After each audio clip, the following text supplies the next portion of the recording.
திரையுலகில் இயக்குனர் வி சாந்தாராமை தனது ஆசான்களுள் ஒருவராக எம்ஜிஆர் கருதினார். ஹிந்தியில் தோ ஆங்கே பாராஹாத் என்கிற பெயரில் வி சாந்தாராம் தயாரித்து இயக்கிய படம்தான் தமிழில் உதயம் புரொடக்ஷன் சார்பில் எம்ஜிஆர் நடித்த வெற்றி படமான பல்லாண்டு வாழ்க்கை என்கிற பெயரில் ரீமேக் ஆனது. சந்தர்ப்பவசத்தால் குற்றம் செய்துவிட்டு தண்டனை அடைந்த கைதிகளும் மனிதர்கள்தான் என்பதை விளக்கும் வகையில் கொடுங்குற்றங்கள் செய்த கைதிகள் 6 பேரை மனம் திருந்தியவர்களாக மாற்றும் ஜெயிலர் ராஜன் பாத்திரத்தில் அப்படத்தில் எம்ஜிஆர் சிறப்பாக நடித்திருந்தார். சரி, அண்ணா சிறை சென்றுள்ளார், கலைஞர் சிறைவாசம் அனுபவித்தார், அவ்வளவு ஏன் ஸ்டாலின் கூட மிசாவோ அல்லது வேறேதோ ஒரு காரணத்துக்காக சிறைவாசம் அனுபவித்துள்ளார். ஆனால் புரட்சி தலைவர் எம்ஜிஆர் எதற்காவது சிறை சென்றிருக்கிறாரா என்கிற கேள்வி பலருக்கும் இப்போது வரை மனதை அரித்துக் கொண்டே இருக்கும் ஒரு கேள்வி. சொன்னால் ஆச்சரியப்படுவீர்கள். எம்ஜிஆர் பல்லாண்டு வாழ்க என்கிற இந்த படத்தில் நடிக்க வேண்டும் என்கிற ஆர்வத்தை எம்ஜிஆருக்கு ஏற்படுத்தியதே எம்ஜிஆர் அனுபவித்த அந்த 4 நாட்கள் சிறைவாசம்தான். ஆம், எம்ஜிஆரும் கைது செய்யப்பட்டு சிறை சென்றிருக்கிறார் என்பது எம்ஜிஆர் ரசிகர்களே பலர் அறிந்திராத செய்தி. சிறைக்கு சென்றது மட்டுமல்ல, அங்கே இருந்த 4 நாட்களிலேயே தரமான சம்பவங்களையும் செய்தார் என்றால் நிச்சயம் ஆச்சரியமாகத்தான் இருக்கும். ஹிந்தி எதிர்ப்பு போராட்டம் தீவிரமாக இருந்தபோது அதில் எம்ஜிஆர் கலந்து கொள்ளவில்லை என்று அவரை பற்றி விமர்சனங்கள் எழுந்ததுண்டு. அந்த சமயத்தில் 1000ல் ஒருவன் படப்பிடிப்புக்காக அவர் கோவா சென்றிருந்தார். அறிஞர் அண்ணா மற்றும் திமுகவின் சம்மதத்தோடு தான் அவர் சென்றிருந்தார். ஹிந்தி மொழி திணிப்புக்கு எதிராக நீண்ட போராட்டத்தை தொடங்கி நடத்துவதற்கான ஆயத்தங்களில் 1960ஆம் ஆண்டு முதலே திமுக ஈடுபட்டது. திமுக பொதுக்குழு தீர்மானத்தின் அடிப்படையில் ஹிந்தி எதிர்ப்பு அறப்போராட்ட குழு அமைக்கப்பட்டது. 1960 ஜூலை 15இல் அறப்போராட்ட குழு கூட்டம் ஈவேகி சம்பத் தலைமையில் நடந்தது. இக்கூட்டத்தில் போராட்டங்களில் கலந்து கொள்வதிலிருந்து மாணவர்கள், நடிகர்கள், வழக்கறிஞர்கள், மருத்துவர்கள் ஆகியோருக்கு விலக்களிக்கப்பட்டது.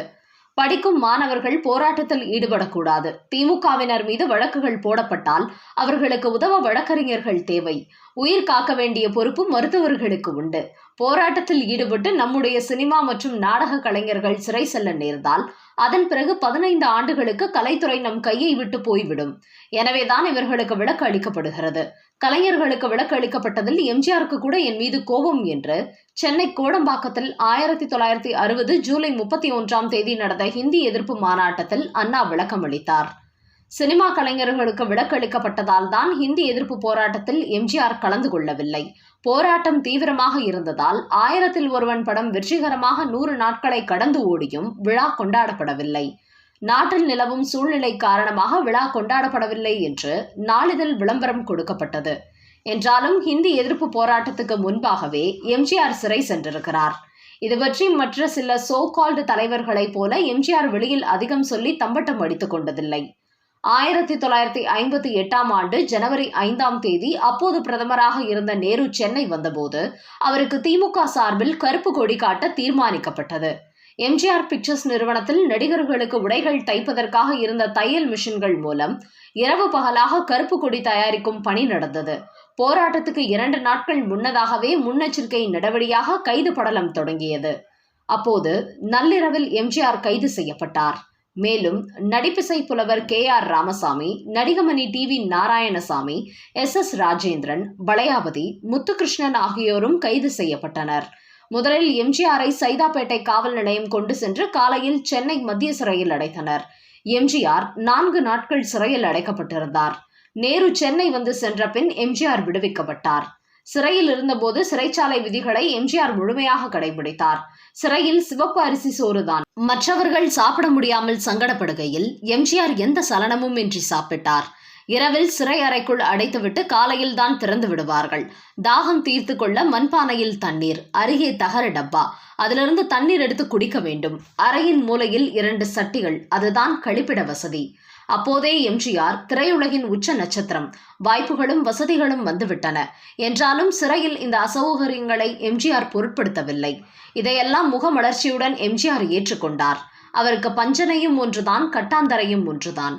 சிறைக்கு உள்ளேயும் எம்ஜிஆரின் வள்ளல் தன்மை வெளிப்பட்டது. எம்ஜிஆர் சிறையில் இருக்கிறார் என்றதும் சட்டத்துக்கு உட்பட்டு அவருக்காக பழங்கள், உணவுப் பொருட்களை வெளியிலிருந்து கட்சியினரும் ரசிகர்களும் பொதுமக்களும் அனுப்பி வைத்தனர். அவற்றை சிறை கைதிகளுக்கு பகிர்ந்து அளித்துவிட்டு எல்லோருக்கும் கிடைத்ததை உறுதி செய்த பிறகே எம்ஜிஆர் சாப்பிடுவார். கைது ஆனவர்களில் பலரை சாதாரணமாக C வகுப்பில் அடைத்தனர். எம்ஜிஆருக்கு மட்டும் பி வகுப்பு அளிக்க சிறை நிர்வாகம் அனுமதி அளித்தது. ஆனால் எல்லோருக்கும் ஒரே வகுப்பு கிடைத்தால்தான் தானும் பி வகுப்பில் இருக்க முடியும் என்று எம்ஜிஆர் போர்க்கொடி தூக்கினார். அதன் பிறகே அவருடன் கைதான பலர் பி பிரிவுக்கு அனுப்பப்பட்டனர். அந்த வகையில் சிறைவாசம் அனுபவித்தவர் மட்டுமல்ல, சிறையிலும் தன்னை சேர்ந்தவர்களுக்காக உரிமை குரல் எழுப்பியவர்தான் புரட்சித் தலைவர் எம்ஜிஆர்.